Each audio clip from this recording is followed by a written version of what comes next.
ባለፈው ለግብፃውያን የሸጡ እነዚህ ሰዎች መተው ሰገዱ ይላል። ከሰገዱ በኋላ እሱ እነሱን አየና ዞር ብሎ አለቀሰ ይላል። ዛሬ ማታ 11 ሰዎች መልእክት አለኝ። እግዚአብሔር የሁለተኛ ለቅሶ ያደርጋል። እሺ መልእክቴ ሪስ እንደዚህ ነው። አትደንግጡ። ጎን ያለው ሰው ያዛርግና ሁለተኛ ለቅሶ ታለቅሳለህ ብሎስ። እሺ እግዚአብሔር ቃል እንማራለን። መጽሐፍ ቅዱስ ያዛችሁ ሰዎች ከኔ ጋር ዘፍጥረት ምዕራፍ 42 ከቁጥር 23 እና 24 እነርሱም ዮሴፍ ነገራችሁን እንደሚሰማባቸው አላውቁ፣ በመካከላቸው አስተርጓሚ ነበርና ከነርሱም ዘወር ብሎ አለቀሰ። ከነሱ ዘወር ብሎ ምን ሆነ? አለቀሰ። እስቲ ከነሱ ዘወር ብሎ አለቀሰ በሉት።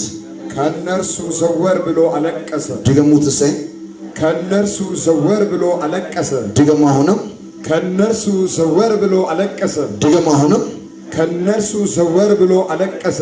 ደግሞ ወደ እነርሱ ተመልሶ ተናገራቸው።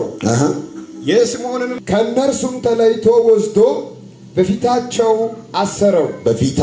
አሰረው ይላል። ተባረክ። አንድ ሰው የደስታ ለቅሶ ያልቅስ። ዛሬ ማታ አንድ ሰው የስኬት ለቅሶ ያልቅስ። ይሄ የሚሰራ ቃል ከሆነ ዛሬ በሕይወት ላይ የደስታ ለቅሶ ይቀጣል። በእነሱ ሕይወት ላይ ዛሬ የደስታ ለቅሶ ይቀጣል። የተኛው አይነት አዋጁ የተገለበጠ ይሆን። የተኛው አይነት የጠላት ስፕሪት ሁሉ የተመታ ይሆን። ከኛ ጋር ስላለ ተባረክ። ቃሉም ተናገረኝ። ስለሰማኝ ተባረክ።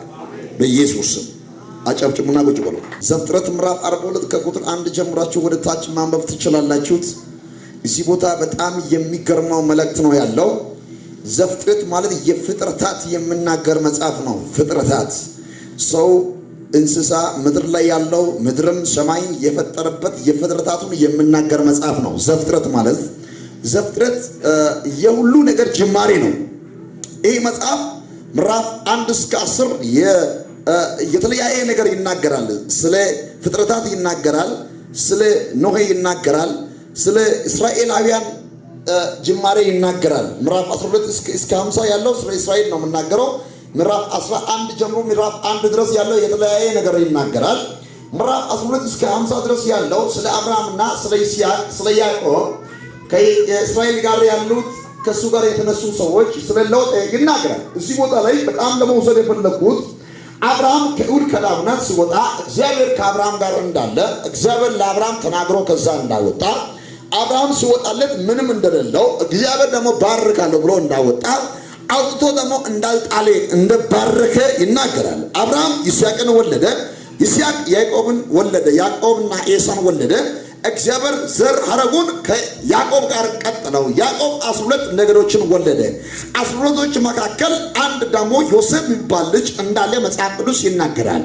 ከነሱ መካከል ራሔል ልጅ ዮሴፍ የመጨረሻ ለራሔል አንደኛ ለደሞ ለያዕቆብ 11ኛ ልጅ እንደሆነ መጽሐፍ ቅዱስ ይናገራል።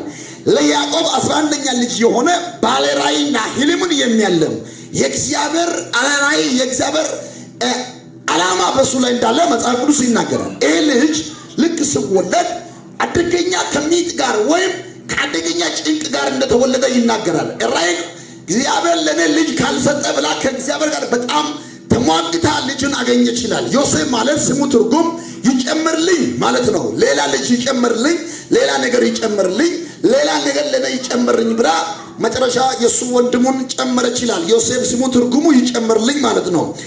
ዮሴፍ ሲያድግ ከነሱ ከወንድሞቹ የተለየ ውብ የሆነ ፊቱ ላይ የሆነ የሚያንጸባረቅ ሞገስ ነበረው ይላል።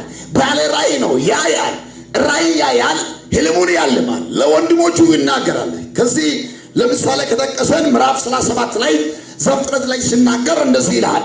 እኔ አንድ ነገር አየዋል። ምንድነው ስለው 11 ነዶ ለነዶዬ ሲሰግድ አየዋል። 11 ነዶ ለነዶዬ ሲሰግድ እርሻ ውስጥ አየው ብሎ ለወንድሞቹ ሲናገር ወንድሞቹ እኛ ላንተ ልንሰግድል ነው፣ አንተን እናጠፋለን፣ እኛ ላንተ ጭራሽ አንሰግድም አሉ።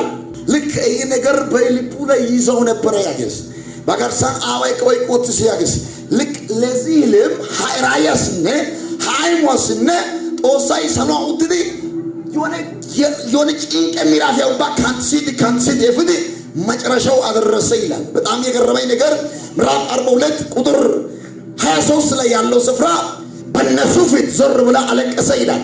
ይህ ምስሉ ልንገራችሁት።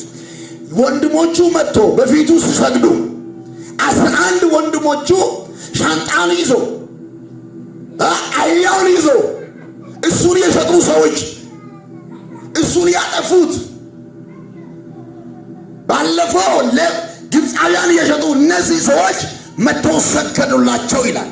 ከሰገዱ በኋላ እሱ እነሱን አየና ዞር ብሎ አለቀሰ ይላል። ዛሬ ማታ ለ11 ሰዎች መልእክት አለኝ። ጌታ እግዚአብሔር ምስክሬ ነው። እግዚአብሔር የሁለተኛ ለቅሶ ያደርጋል። እሺ መልእክቴ ርዕስ እንደዚህ ነው። አትደንግጡ። ጎን ያለው ሰው ያዝ አድርግና ሁለተኛ ለቅሶ ታለቅሳለህ ብሎስ ድገሙ የሁለተኛ ለቅሶ ታለቅሳለህ ብሎስ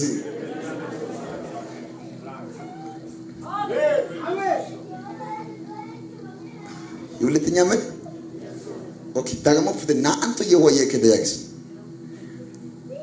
አፍንታ የወ እሺ ና አንተ ዮሴፍ አቦታ ና አንተ የወየ ኪዛት አይስ የክደጊኮ ኮይሮ ጭንቀ ግዶ የኪስ ኮይሮ መከራ ግዶ የኪስ ኮይሮ ሐዘን ያግዶ የኪስ ኮይሮ ከባድ ዱርቃያ ግዶ ወሊን ዱርቃያ ግዶ ትሪ የኪስ ፈጣባር ማቺያ ወርዶ ሞቲን ወርዶ የኪስ ሐለና ዩሾራ ካንቲ ዲሄጋው የኪስ ሃይግን ህልሜ ፖለቲ የኪስ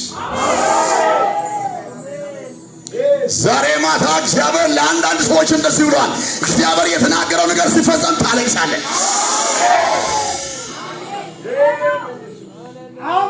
ጦሳይኒዮ ኦዶጋ ፖሊዮ ጋላሲኒያቸው ማርሳንዶ መጠየቀና የሁለተኛ ለቅሶ ቀን ለአንዳንድ ሰዎች ዛሬ ማታ ይሆናል።